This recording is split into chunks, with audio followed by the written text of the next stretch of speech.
எந்த புகை மூட்டமும் நாராயணரின் கடமைகளை மங்கச் செய்துவிட முடியாது.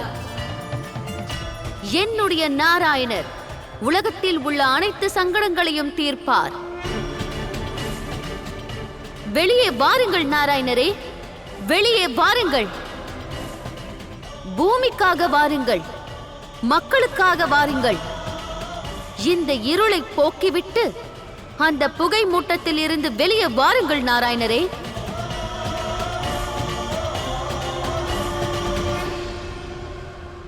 இரண்யாக்ஷ் வீசிய வலையை உடைத்துக் கொண்டு வெளியே வருவது இந்த நாராயணராலும் முடியாது தேவி.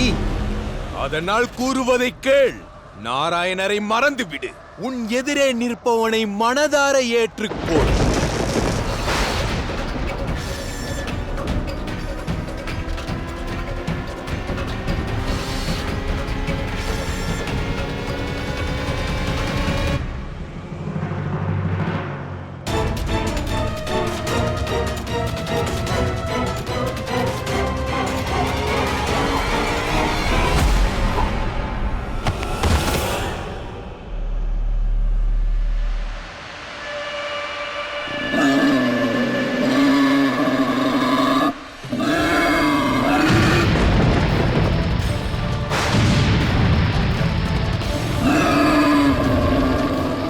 இன்று முதல் நாராயணரை வாழ்த்தக்கூடாது.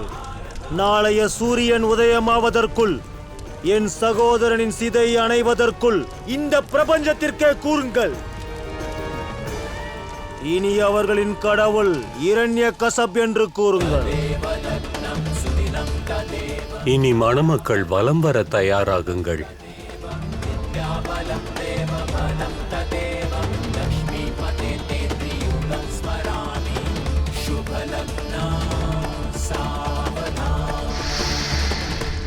என் சகோதரனை வதம் செய்த நாராயணரே, கேள்.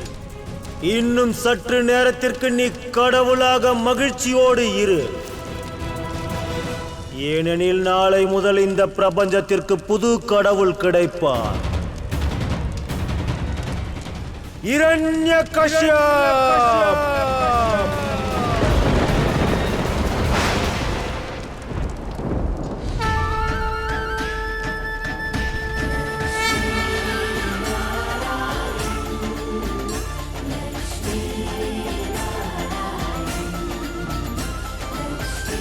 திருமணம் இனிதே நடந்தது. லக்ஷ்மி நாராயண வாழ்க! லக்ஷ்மி நாராயண வாழ்க! லக்ஷ்மி நாராயண வாழ்க!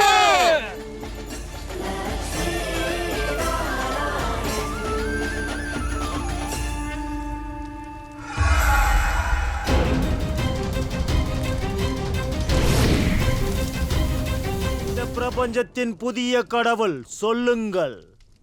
பகவான் இரண்யகசப் வாழ்க!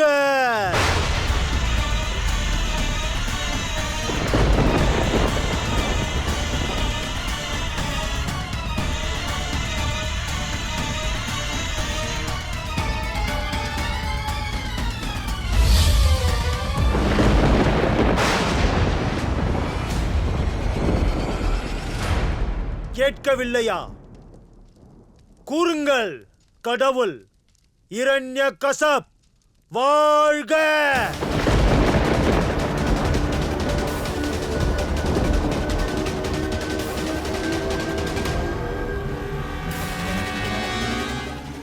கூறுங்கள். இல்லை என்றால் ஒரே அடியில் அனைவரையும் அழித்து விடுவேன்.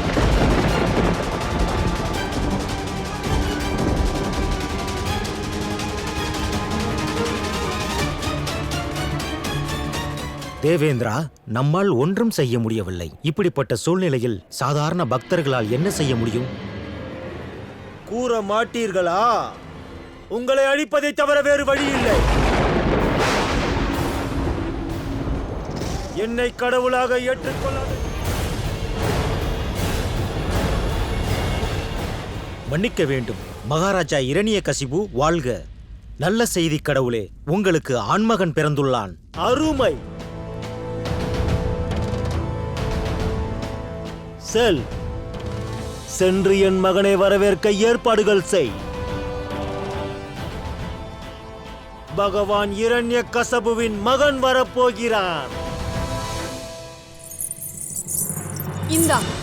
இந்த மாலை, இந்த ஆபரணங்கள் அனைத்தையும் எடுத்துக்கொள். ஆனால் இவை அனைத்தையும் உனக்குள்ளே வைத்துக்கொள், வேறு யாரிடமும் கூறிவிடாதே. ஒரு நாராயண பக்தை, அசுர வேந்தன் இரண்யகசுபுவின் மகன் பிறக்க உதவியதை கூறாதே, காப்பாற்றியதை கூறாதே. இல்லை இல்லை, இது உண்மை இல்லை. இந்த குழந்தைக்கு இது ஒரு களங்கம்.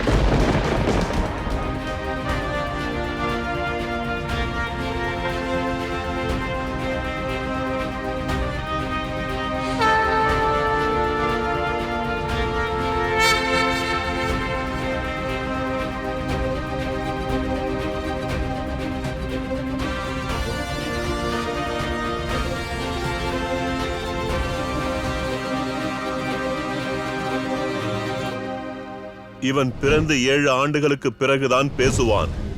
இன்னும் எத்தனை நாழிகை இருக்கிறது குருதேவா?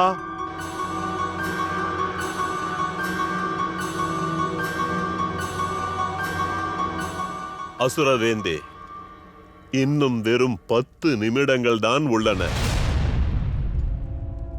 வெறும் 10 நிமிடங்களா?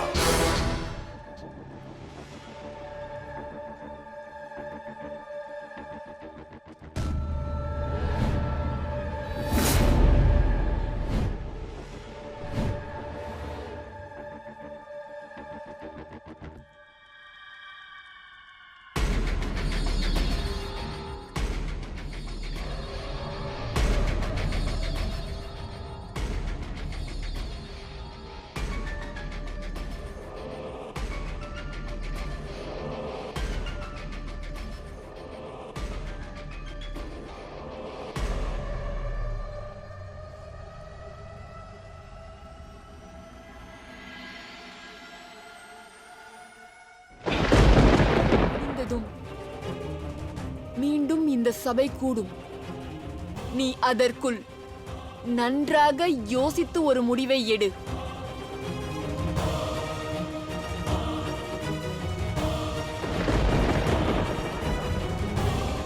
இந்த பிரபஞ்சத்தின் கடவுள் ஒருவர்தான்.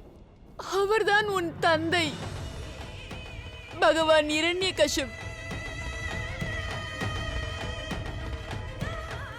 நாளை நீ இந்த இடத்தில் நின்று உன்னுடைய தந்தையிடம் மன்னிப்பு கேட்க வேண்டும். அவரை புகழ்ந்து பேச வேண்டும்.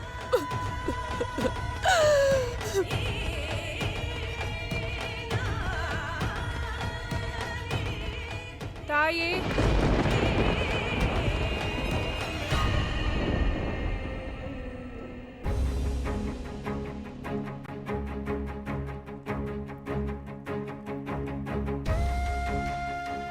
உன் தாயின் கண்ணில் கண்ணீர் வரக்கூடாது என்று எண்ணினால் சென்று லட்டுவை எடுத்து வா.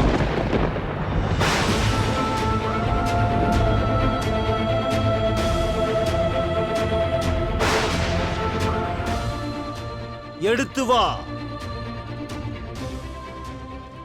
இல்லை என்றால் இவனைப் போல் உன்னையும் ராஜ துரோகியாக அறிவித்து விடுவேன்.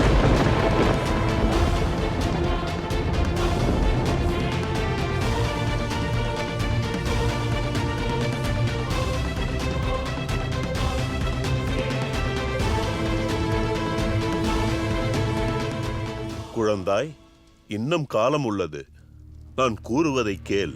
அந்த சூழ்ச்சிக்கார நாராயணருக்காக நீ உன் தந்தையை பகைத்துக் கொண்டு உயிரை இழக்கப் போகிறாயா?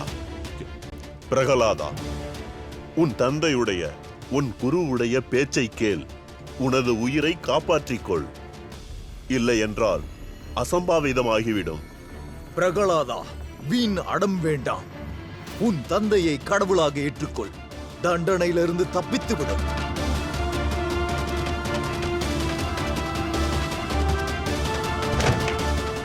நில்லுங்கள் தந்தையே.